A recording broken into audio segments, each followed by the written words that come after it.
धर्मवीर भारती का अंधा युग, ये नाम ही अपने आप में पूरी कहानी बयां कर देता है। एक ऐसा युग, अंधकार का युग, जहां युद्ध की राख से सिर्फ और सिर्फ निराशा और नैतिक पतन ही उगता है।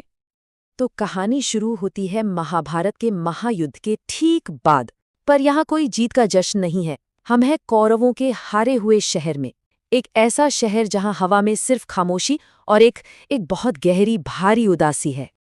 तो चलिए धर्मवीर भारती के इस लैंडमार्क हिंदी नाटक की दुनिया में उतरते हैं।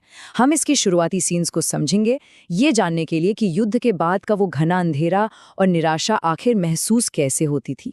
और हाँ, ये नाटक इतना ज़रूरी है, इसके थीम्स इतने यूनिवर्सल हैं कि ये अक्सर यूजीसी नेट और पीजीटी जैसे कॉम्पिटिटिव एग्जाम्स के सिलेबस का एक बहुत इंपॉर्टेंट हिस्सा होता है।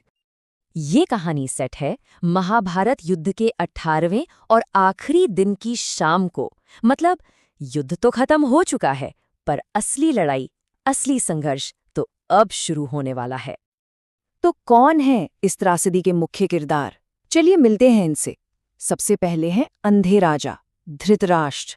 और देखिए, वो सिर्फ आंखों से ही नहीं बल्कि नैतिक रूप से भी अंधे हैं। फिर है उनकी दुखी पत्नी गांधारी और दो थके हारे गार्ड्स, जिनकी नज़रों से हम इस पूरी बर्बाद हो चुकी दुनिया को देखने वाले हैं।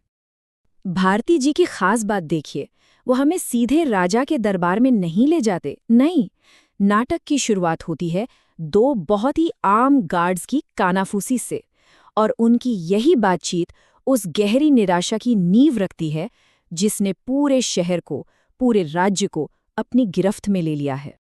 जरा कल्पना कीजिए इस सीन की। एक खामोश अंधेरा महल है। दो गार्ड्स इसके खाली गलियारों में गश्त कर रहे हैं और उनकी हरेक बात, हरेक शब्द मानो बर्बादी और निराशा की एक और परत चढ़ा रहा हो। नाटक की शुरुआत होती है इन शब्दों से, थके हुए हैं हम। और ये सिर्फ जिस्म की थकावट नहीं है, ये आत्मा की, रूह की थकावट है। युद्ध ने उन्हें अंदर तक बिल्कुल खोखला कर दिया है। और फिर आता है यह एहसास कि मेहनत हमारी निरर्थक थी, कुछ भी अर्थ नहीं था। सोच कर देखिए, सालों तक किसी मकसद के लिए लड़ना और फिर पता चलना कि ये सब बिल्कुल बेमतलब था। ये कितना क्रशिंग, कितना तोड़ देने वाला एहसास होगा।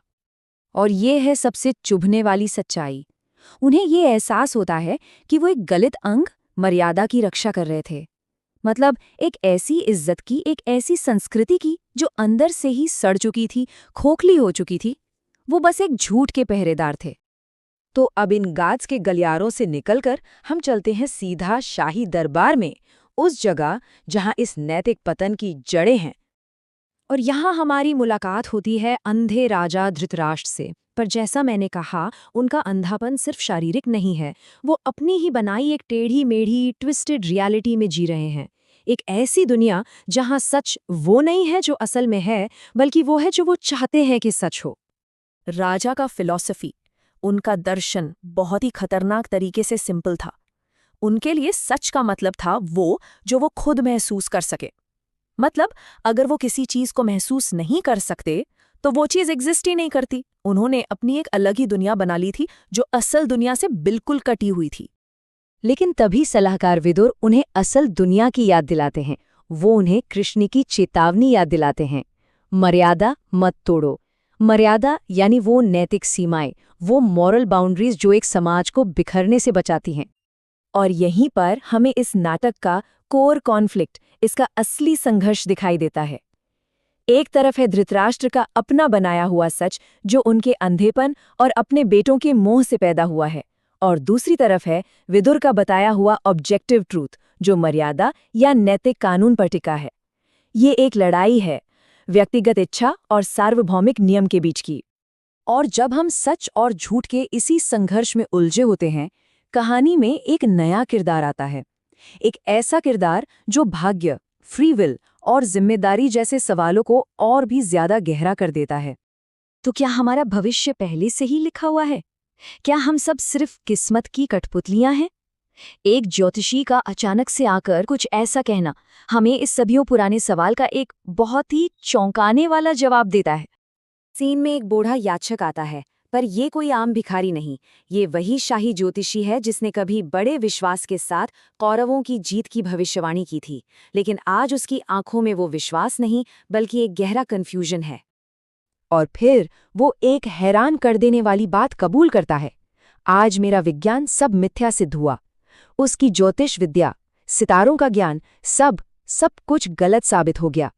भाग्य ने, किस्मत ने उसे धोखा दे दिया था। पर ऐसा क्यों हुआ? ज्योतिषी एक बहुत ही गहरे नतीजे पर पहुंचता है। वो कहता है जब कोई भी मनुष्य अनासक्त होकर चुनौती देता है इतिहास को, उस दिन नक्षत्रों की दिशा बदल जाती है। मतलब इंसान का कर्म, ह्यूमन एक्शन, उसमें इतनी शक्ति है कि वो सितारों में लिखे भाग्य को भी बदल सकता है। और यहीं से हम इस नाटक के पहले अंक के क्लाइमैक्स पर पहुंचते हैं। एक ऐसा सवाल गूंजता है जिसका कोई आसान जवाब किसी के पास नहीं है। सीन खत्म हो रहा है, सूरज डूब रहा है और राजा धृतराष्ट्र दरबार में अकेले बैठे हैं। वो एक ऐसी खबर का इंतजार कर रहे हैं जो उन्हें कभी भी शांति नहीं दे पाएगी। और उस घने अंधेरे में वो अपना आखिरी, सबसे हताश सवाल पूछते हैं, जीता कौन, हारा कौन? ये एक ऐसा सवाल है जो पूरे युद्ध की बेमतलबियत, उसकी निरर्थकता को हमारे सामने लाकर रख देता है। और अंधा युग हमें इसी सवाल के साथ छोड़ जाता है। एक ऐसी दुनिया में जहां कोई असली विजेता है ही नहीं, जहां जीत और हार के बीच की लकीर ही मिट चुकी हो, वहां आखिर बचता क्या है? ये सवाल तब भी उतना ही रेलेवेंट था और यकीन मानिए आज भी उतना ही रेलेवेंट है।